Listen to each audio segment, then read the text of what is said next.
Hey everyone, welcome back to another quick how-to. In this video, we're going to show you how to turn off friend emojis on Snapchat. So first, open up your Snapchat and then tap on the profile icon right there at the top left-hand corner of your screen. Now here on your profile, tap on the gear icon, which is the settings at the top right-hand corner.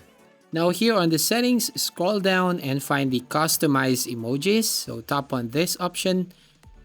So once you tap on that, you will find all your friend emojis, as you can see, that we're going to use on Snapchat.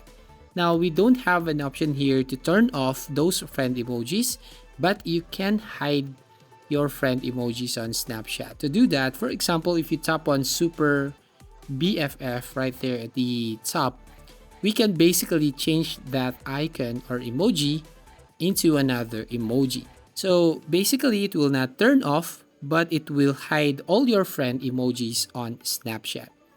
Now, once you change all the emojis here and you want to turn it back, you want to scroll down here and just tap on the reset default right here at the bottom. So once you tap on reset to default, it will turn back into the original friend emojis on Snapchat. So that's all. That's how you basically turn off friend emojis on Snapchat. So thank you for watching. Please like and subscribe to this channel and don't forget to ring the bell icon to notify you on the next video.